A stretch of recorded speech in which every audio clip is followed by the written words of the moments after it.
Alright guys, TacticalRab back again today. Hope you're all doing well and enjoying your day so far. The Simp versus Censor drama seems to have resumed, with Methodz on the Eavesdrop podcast talking about the importance of content and what Simp could be if he decided to focus on it. Censor and Simp get into a bit of a back and forth on the timeline. Very much intrigued your thoughts in the comment section below. If you enjoyed the video, hitting the like button is the best thing you can do. Top the channel reach new people, please do subscribe as well if you have not yet already. First of all, this from Skies. I mean, he's back on the TikTok grind, I guess, right here. Thought this was kind of funny really when you wake up ready for scrims and you find out your FaZe booked first. Generally not a good time playing these guys in scrims. Of course, as it turned up in the actual matchup this weekend, wasn't ideal, but well, things I imagine will change once the season begins. This also from Octane, right? Market's a bit more red than my placings the last 2 years. Not a pretty tie right now, but I mean, yeah, like pretty impressive, frankly. Like Octane's placings obviously weren't particularly good. This weekend they came 4th, not too bad. I guess that almost gets them a bronze medal. So, I mean, yeah, still, it was interesting, right? I would have liked to see the grand finals be like Seattle versus Octane, for example, on Los Angeles Thieves. If they'd have actually won that series, they probably should have won in that game 4 up against Toronto. Then, of course, Octane versus Seattle would have been a good storyline. Just great to see, really, because, of course, Seattle were awful when Octane was there. Not saying it was, like, just Octane's fault, but I guess, you know, you could argue he had something to do with how the rosters were built. That's certainly been a discussion point. So, yeah, just seeing Seattle versus Octane this year, it's going to be an exciting one, because Seattle seem to be much improved, having rebuilt their roster. And in fairness, so do Los Angeles Thieves, on the early evidence we have here in Vanguards. This also from Toronto Ultra. There's a tournament they're doing in the coming days, 25k payout type up, you know, Warzone thing, and they're getting Maven and Merc to cast. That's cool to see, certainly. But I do wonder, really, if Toronto could just like come along and say, hey, Maven Merc, do you want to cast this? Let's sort out the contracts, and they get the job done.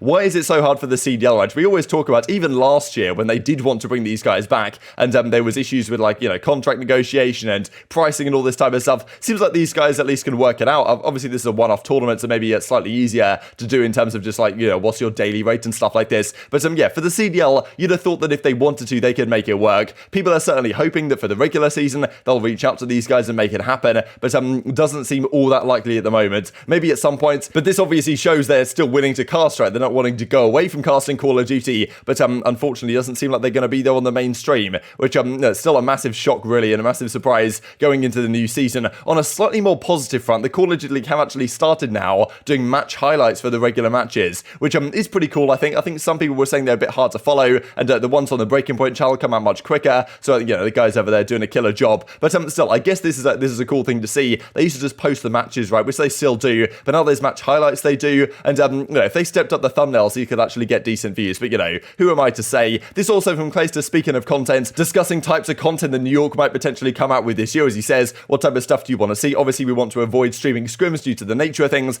Other than that, what you want to see, right? A ton of stuff in the pipeline. Want to see if there's anything we are missing. So good to see, really. I think New York have been killing it on the content front as of late going into this game. And well, as Carly says, some sort of vision type thing. And as Clay goes, be on the lookout, right? So it seems like some sort of vision behind the scenes, like a type of content, the Ascent, right, or whatever it was called, the United one that they did. Like all this type of awesome content may be coming with the New York guys as well. Of course, the Optic guys do it. Los Angeles Thieves do it as well with like 0 to 100 or 0 to 100 or whatever it's called. I think they've done that before. And you know, Clayster apparently in the New York guys going to be doing something rather similar. But speaking of content, there was a big discussion about this on the Eavesdrop podcast with Methodz that came out a couple of days ago. Like pretty much Methodz was talking about like when he got dropped, what he's done with his stream and all the success he's had. It's really awesome to see because of course he was in a difficult spot after getting dropped from Toronto, and well, be where he is now with the stream, being on a new team, it's just fantastic to see. Shows that not only does hard work pay off in that sense, but also that he's doing content is helping build a brand for Boston, right? That's what's so awesome. The fact that Boston quite quickly have got a decent fan base. There were people in the crowd supporting the Boston guys.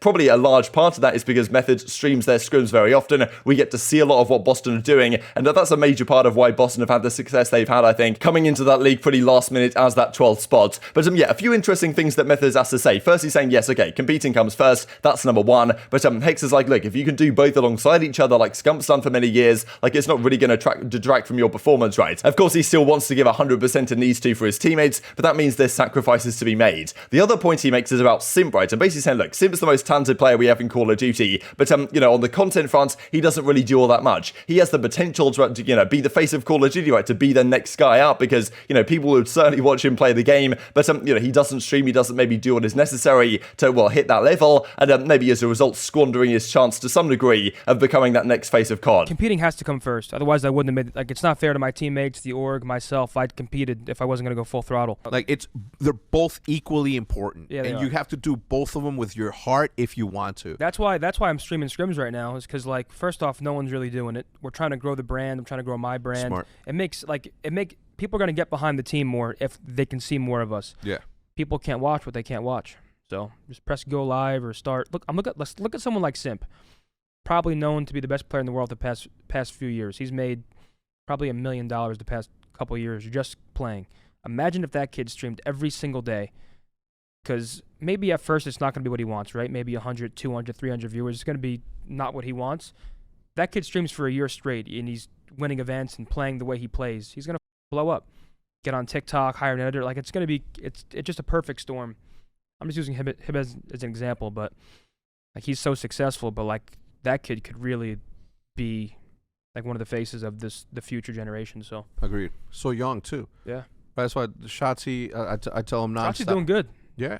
Doing vlogs now. Yeah. Streams killing it. So, of course, it is an interesting debate, right? Because as well, Methodz says competitive comes first, competing comes first. But at the same time, there is way more potential, I guess, for a guy like Simp than he's currently exploiting, which is kind of what Doug Censor Martin has been talking about quite recently for this particular clip, for example, saying that, look, maybe streaming scrims or streaming something or other might be more beneficial than not doing that at all. And as Censor says in reply, Simp could easily be at 1 million subs on YouTube and averaging 3,000 viewers on Twitch if he just streamed and title thumbnail every YouTube video with FaZe. Simp, anything you need, I'm always here to help for free, which, I do kind of agree, to be honest. People have, there are different opinions on Simp's personality, whether they enjoy and whether they don't, but some of his YouTube videos, we'll look here in a second, did pretty well last year, and I enjoyed watching them in Cold War. I liked the music in the background, it was pretty chill, like he would just kind of chat about stuff and play the game at the same time, and he'd get to see him absolutely destroying people while he's talking about some sort of, whatever topic might be going on at the time. I thought they were entertaining. Of course, as Simp says, I did YouTube all of last year, got called boring, so I'm gonna just do that again this year, and then get roasted for doing no content, which, okay, I'm sure if Simp reads all the negative comments, that's probably the thought he would get, but that's the thing with YouTube. If you read all the negative comments, you get a very different perception than the entire comment section in general, because I think in general, people really enjoyed what Simp was up to last year. I thought it was great that some of these FaZe guys were actually putting some content out there. This year so far hasn't really seemed to be the same, and yes, fair enough, maybe Vanguard pubs aren't as going to be entertaining to watch as Cold War pubs were, but still, it does make you think that some of these guys, like Methodz is a fantastic example over at Boston, really, that his brand and like what he's done with that, and also the Boston brand in general has been helped so much for him producing content and streaming regularly. There's a guy like Simp with the talent that he has could do a lot more, right? Especially given the fact that FaZe and all the editors that they have over there, right, that could help him out with this type of stuff that he was doing last year. So it is always an interesting discussion, right? And FaZe obviously were the dominant force last year, and as Parasite says, there are content streamers and then there are streamers that are the content. Don't force yourself to be either. Be yourself, people will watch for you. That's what I kind of liked about Simp's content, really. It was chill, it was laid back, and that he just kind of talked to a camera. Don't put a mask on to be entertaining or you'll dread living daily. And this is kind of what the channel looks like right now. So these videos he's done, even since Vanguard, have done pretty well, right? Like 56k on this one, like they win the first tourney. Even the most recent one from a month ago didn't really do that bad. Like the views here are very solid indeed.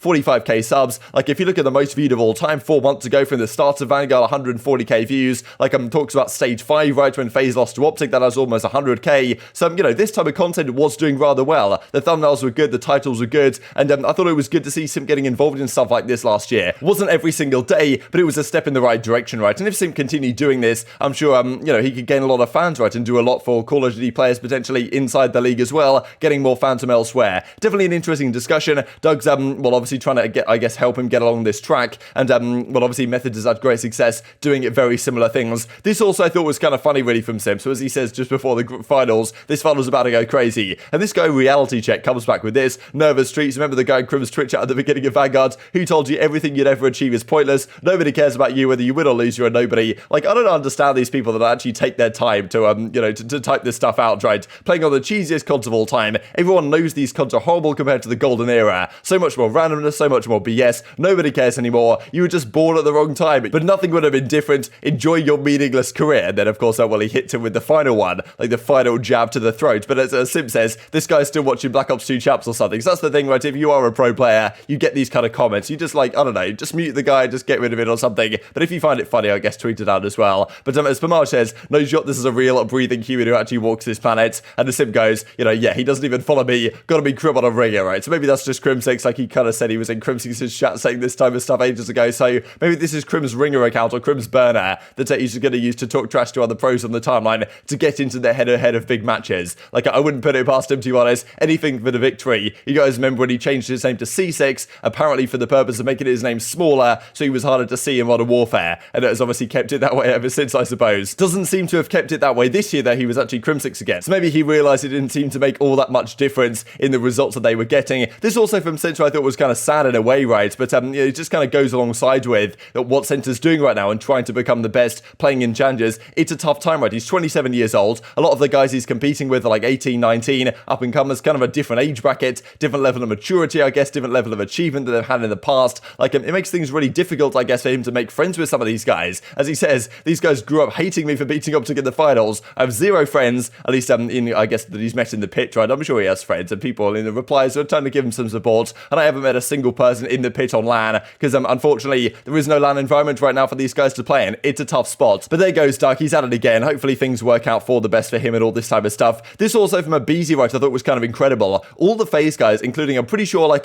some of their graphic designers, they got rings for, well, winning the championship, I suppose, and I'm pretty sure the players got some special rings that not just the CDL gave to them, but FaZe actually themselves made these rings in addition. So these are kind of well, I guess like a gold silver type thing going on. Like, I thought these are pretty beautiful, really. But I mean, yeah, these are the rings they've got for their championship last year, got their names on them. Like, you know, not too bad at the end of the day, really. Wouldn't be all that bad. Thought it was pretty cool to see FaZe getting these sorted. And just to finish out with this from some 8s that were going on last night, when yeah, a lot of pros obviously getting involved. Good to see, really, that 8s are still going on. We saw towards last year, really, as the year progressed, that the game actually, well, less pros tended to play 8s as the game went onwards, which didn't really make all that much sense. But yeah, Clayster, Gunny 18, but well, age 29. Very much intrigued to your thoughts in the comment section below. Hope you guys enjoyed the video. If you did enjoy it, hit in the like button. Tell us in YouTube gods, this is a good video. I just like you should see it as well. And I've grown the competitive Call of Duty community. Thank you for watching as always. Take care. And I will see you next time. Guys putting them in the dirt. Make that 32 and 21. This is what Clayster does.